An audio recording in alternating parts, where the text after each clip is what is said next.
পুৱতিতৰা ধাৰাবাহিকখনৰ আজি নিশা আহিবলগীয়া এপিছডৰ প্ৰমো মুকলি হৈছে।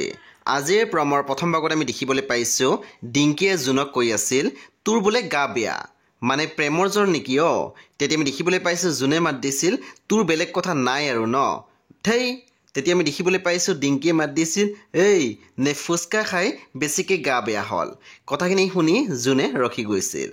তাৰপিছত আমি প্ৰমোদ দেখিবলৈ পাইছোঁ ছোৱালীজনীয়ে কৈ আছিল গাড়ী কিন্তু মই ড্ৰাইভ কৰিম। তেতিয়া অহিৰণৰ বাইদেৱে মাত দিছিল কৰা কৰা আফটাৰ অল তুমি আমাৰ ঘৰৰ বোৱাৰী হ'বলৈ গৈ আছা। তাৰপিছত আমি প্ৰমোদ দেখিবলৈ পাইছোঁ অনুৱে বেদক কৈ আছিল থেংক ইউ ছ' মাছ। তেতিয়া বেদৱে মাত দিছিল কি কাৰণে? পুনৰ অনুৱে কৈছিল মোৰ নিৰ্দোষিতা প্ৰমাণ কৰাৰ বাবে। সেই বন্ধু বান্ধৱীসকল আজি নিশা 9 বজাত ৰং টিভিত আহিবলগীয়া পুৱতিতৰা ধাৰাবাহিকখন খুব বেছি ইণ্টাৰেষ্টিং হ'বলৈ গৈ আছে। সেই আপোনালোকে চাবলৈ একেবাৰে নাপাহৰিব। পৰৱৰ্তী আপডেটৰ বাবে আপোনালোকে মোৰ চেনেলটো ছাবস্ক্ৰাইব কৰি কাষত থকা বেল আইকন টিপি দিবলৈ একেবাৰে নাপাহৰিব আৰু প্লিজ আপোনালোকে মোৰ ভিডিঅ' এটা লাইক কৰি দিব।